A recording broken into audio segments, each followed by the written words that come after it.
Tube Tamil வணக்கம். அமெரிக்க அதிபர் இடைத்தேர்தல் முடிவுகளை குழப்ப முற்படுவார் என்கின்ற அச்சம் இப்பொழுது அமெரிக்க அரசியல் அரங்கில் ஏற்பட்டிருக்கின்றது.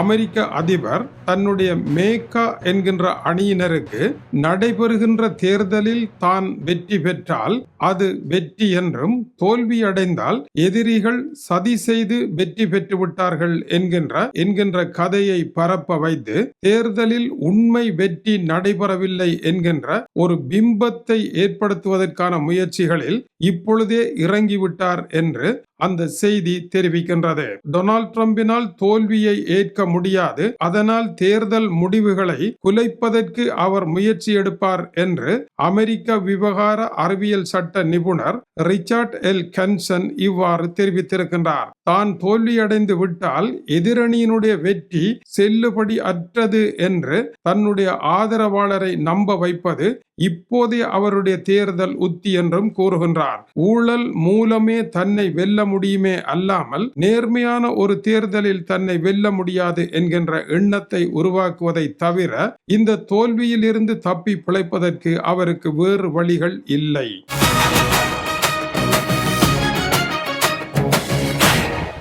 அமெரிக்காவில் இப்பொழுது சூடேறி கொண்டிருப்பது மீட் த பிரஸ் என்கின்ற நிகழ்ச்சியிலே டொனால்ட் ட்ரம்ப் 1 மணி நேர நிகழ்ச்சியில் 40வது நிமிடமே மைக்கை கழற்றி எறிந்து அதன் பின்னர் அதே மைக்கையை சப்பாத்தினால் ஏறி மிதித்து சக்கியாக்கியபடி வெளியே சென்ற காட்சியும், சங்கடமான கேள்விகளை சமாளிக்க முடியாமல் அவர் நிலை தடுமாறியதும் இப்பொழுது அமெரிக்க ஊடகங்களில் முக்கியமாக பேசப்பட்டு கொண்டிருக்கின்றது. டேவிட் பிரஞ்ச் என்கின்ற புகழ்பெற்ற எழுத்தாளரும் ஊடகவியலாளருமாகிய இந்த பெண்மணி முன்னர் ஜோ பைடன் காலத்தில் ஜோ பைடனுக்கு உடல் ரீதியாக இயலாமல் போய் அவர் மாறாட்ட குணத்தில் இருக்கின்றார் என்பதை அவருடைய டெமோக்ராட் கட்சியினர் மறைத்து மண்ணை போட்டு மூடியபடி இருக்கின்றார்கள் என்பதை அம்பலத்திற்கு கொண்டு வந்தவர் இந்த ஊடகவியலாளர். இவர் டொனால்ட் ட்ரம்பையும் அதே நிலைக்கு கொண்டு வந்து சரமாரியான கேள்விகளை கேட்ட பொழுது டொனால்ட் ட்ரம்ப் நிலை குலைந்து திட்டிவிட்டு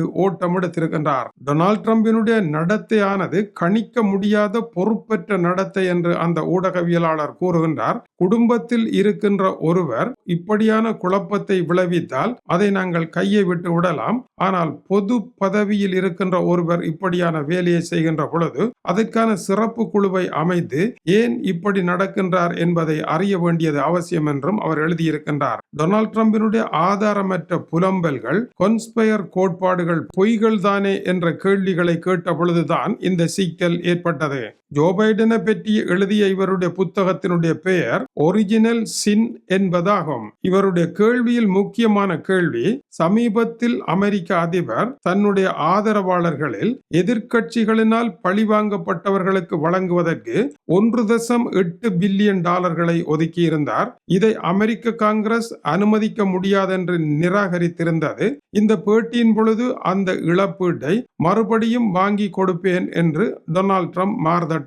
அப்பொழுதுதான் இவர் நுட்பமான ஒரு கேள்வியை கேட்டார். 2020 ஜோ பைடன் வெற்றி பெற்றதும் தை மாதம் 6ஆம் திகதி அமெரிக்க பாராளுமன்றத்திற்கு உள்ளே நுழைந்த ஆர்ப்பாட்டக்காரர்களில் 172 பேர் தாங்கள் செய்தது குற்றம்தான் என்று ஒப்புக்கொண்டிருக்கின்றார்கள். இவர்களுக்கு நன்கொடையாக வழங்குவதற்கா இந்த பணத்தை ஒதுக்கினீர்கள் என்ற கேள்விக்கு டொனால்ட் ட்ரம்ப் முற்றிலும் எதிர்பாராமல் திணறிவிட்டார். அதற்கு இல்லை என்றும் சொல்லாமல் ஆம் என்றும் சொல்லாமல் அவர் மழுப்ப முயற்சி எடுத்தது பேட்டியினுடைய குழப்பத்தின் ஆரம்ப புள்ளியாக அமைந்தது. டொனால்ட் ட்ரம்ப் குறிப்பிட்டார், அந்த கலவரங்களை தூண்டியது தான் இல்லை, FBI போலீஸ் பிரிவிற்குள் இருந்தவர்களை அப்படி செய்தார்கள் என்று கூறினார். உடனடியாக ஊடகவியலாளர் அப்படி தூண்டியதற்கு எந்த ஆதாரமும் இல்லை என்று கூறினார். 2020ஆம் ஆண்டு அதிபர் தேர்தல், இப்பொழுது கலிபோர்னியாவில் நடைபெற்ற இடைத்தேர்தல் ஒன்றையும் கடுமையாக விமர்சித்தார் டொனால்ட் ட்ரம்ப். 2020ஆம் ஆண்டு நடைபெற்ற அதிபர் தேர்தல் போலதான் இதுவும் இருக்கின்றது என்று கூறினார். கூறினார். தனது பழைய குற்றச்சாட்டுகளை தன்னுடைய வாக்குகளை களவாடி விட்டார்கள் என்று கூறி மறுபடியும் பேசியதையே பேச ஆரம்பித்தார். உடனடியாக மறைத்த ஊடகவியலாளர், அதற்கு உங்களிடம் ஆதாரம் இருக்கின்றதா என்று கேள்வியை கேட்டார். அதற்கு டொனால்ட் ட்ரம்ப், நான் அதை உற்று நோக்கினாலே போதும் என்று குறிப்பிட்டார். நீங்கள் உற்று நோக்குவது சட்ட ரீதியான ஆதாரம் அல்ல என்று வெல்கர் கூறினார். மீண்டும் கலிபோர்னியா தேர்தலை எடுத்த டொனால்ட் ட்ரம்ப், அவர்கள் ஊழல் பேர்வழிகள், அதனால் தான் காலதாமதம் எடுக்கின்றது முடிவு பெற என்று குறிப்பிட்டார்.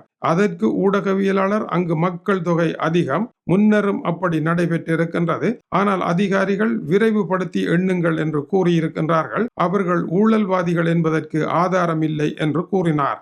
அதை மறுத்த டொனால்ட் ட்ரம்ப், அப்படியெல்லாம் இல்லை, அவர்கள் ஊழல் பேர்வழிகள் தான், உங்களைப் போல்தான் அவர்களும் ஊழல் பேர்வழிகள் என்று அந்த ஊடகவியலாளர் மீது பாய்ந்தார். அதற்கு குறுக்கிட்ட ஊடகவியலாளர், நான் ஊழல்வாதி அல்ல, மேற்கொண்டு பேசலாம் என்று குறிப்பிட்டார்.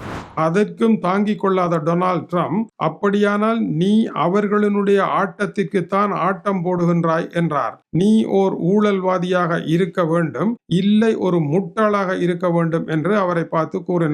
அதன் பின்னர் ABC தொலைக்காட்சி, CBS தொலைக்காட்சி, CNN போன்ற தொலைக்காட்சிகளையும் தாறுமாறாக கிழித்து வீச தொடங்கினார். பின்னர், நீங்கள் ஒருதலை பட்சமான ஊழல் நிறைந்த ஒரு தொலைக்காட்சி நிறுவனம் என்று அவர்களை கூறினார். என்னை மன்னித்து விடுங்கள், நான் இத்துடன் நிறுத்திக் கொள்கின்றேன், எனக்கு இது போதும், நன்றி டார்லிங் என்று கூறி மைக்கை கழற்றி வீசினார். அதன் பின்னர் நடக்கின்ற பொழுது அவர் எதிர்பாராமலே மைக் மீது ஏறி மிதித்தார். அது உடைந்து சக்கையானது. அப்படியே வெளியிலும் வந்துவிட்டார்.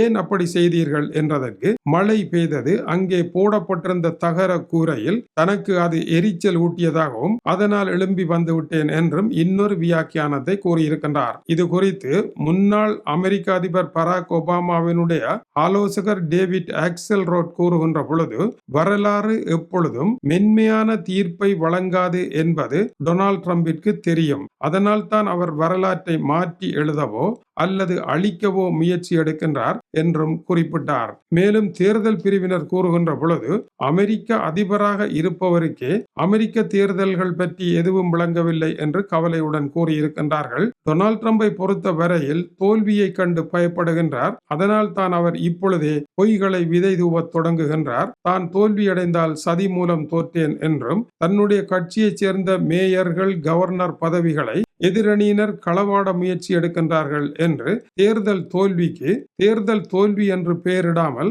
பதவிகளை களவாடுவது, வாக்குகளை களவாடுவது என்று புது வியாக்கியானத்தை கொடுத்து கதையை திசை திருப்ப முயற்சி எடுத்துக் கொண்டிருக்கின்றார். இப்பொழுது வெற்றி செல்லாதென அவர் பேசப் போகின்றார். இதற்காகத்தான் வெளிநாட்டவரை பிடிக்க என்று படைப்பிரிவுகளையும் கொண்டு சென்று ஆங்காங்கு நிறுத்தி இருக்கின்றார். எனவே தேர்தலில் டொனால்ட் ட்ரம்பினுடைய கட்சி தோல்வியடையமாக இருந்தால் அவர் அதை ஏற்றுக்கொள்ள மாட்டார். அதற்கே இப்பொழுது தயாராகின்றார். ஈரான் போர் வெற்றியின் மூலமாக தேர்தலை வெற்றி பெற நினைத்தவர் அந்த போரில் ஏற்பட்ட பின்னடைவினால் தேர்தலையும் இழக்கப் போகின்ற நிலையில் அதற்கு பி பிளான் என்ன, அதுதான் இப்போது டொனால்ட் ட்ரம்பினுடைய நாடகங்கள் என்றும் அந்த ஆக்கம் கூறுகின்றது. இது டியூப் தமிழனுடைய உலக செய்திகளுக்காக டென்மார்க்கில் இருந்து கீசே துரை. வணக்கம் உறவுகளே. Get this out of here. I can't stand it anymore. Stop it. What is wrong with you? Stop it right now.